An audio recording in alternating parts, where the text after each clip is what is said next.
Have you heard what Pete Hegseth just said? To that point on capabilities, Iran is an energy-rich country, could be, should be.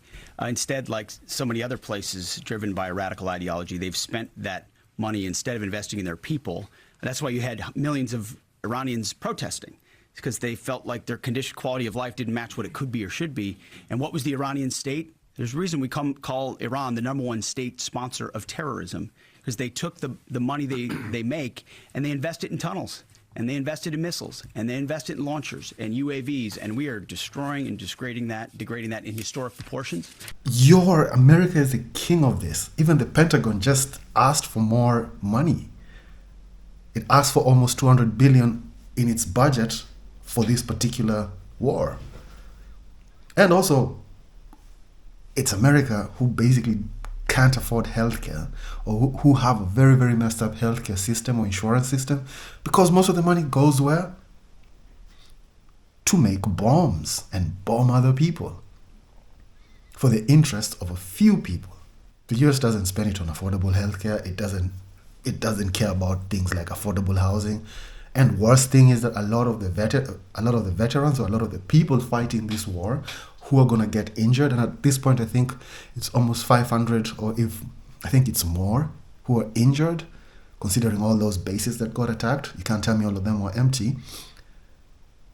They will end up, a good chunk of them might end up in the streets in America, maybe Skid Row or something like that. I mean, it's full of veterans.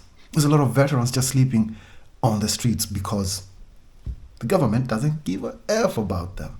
But yet, it's the hubris of using that same rhetoric on others, knowing very well that's your flaw. Oh yeah, and Iran does provide universal healthcare coverage for its people. 90% of Iranians have health insurance. Not so much for America. So Scott Bessent is at it again. First, he released the sanctions on Russia, and everyone now can buy Russian oil.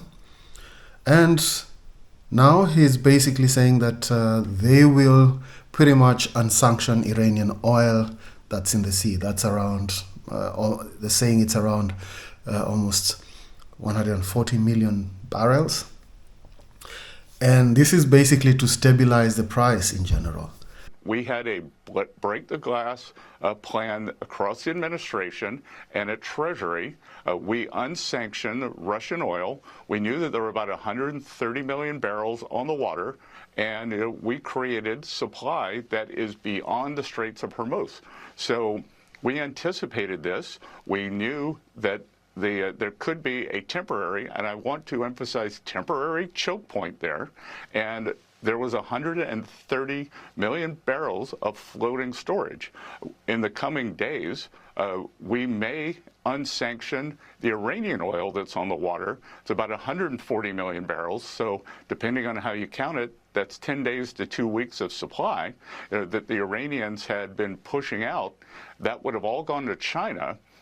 In essence, we will be using the Iranian barrels against the Iranians to keep the price down for the next 10 or 14 days as we continue this campaign. Really?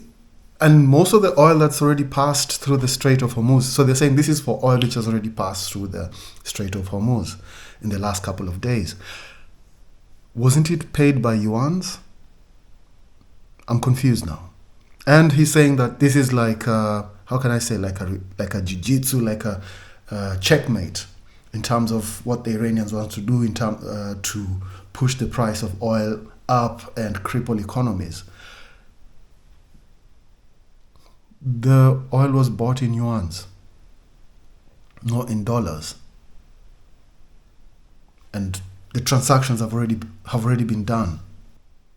And on top of that, you're pretty much putting the stake in their mouths. Do you think they will let you take it out? Because he was saying that this is just a temporary measure. No. No. And on top of that, you pretty much, I don't know how, I think there's a way or there's a skill that you need to have to become a politician in order to, in order to be able to dress up certain things. Like, if this is a way to dress up concession, if a checkmate is a if being I don't know how you can be able to dress up a concession as a checkmate, but honestly, this is some serious, this is some another level, almost 5D kind of language manipulation. But in general, I see it for what it is. You're pretty much giving the other side what it wanted. And also, it doesn't make sense considering most of the oil was bought in yuan. So how, first of all, the money is not going through the SWIFT, the American or the Western SWIFT banking transactions. It's going through the Chinese or the BRICS banking transaction wiring system. And it's being paid in yuan.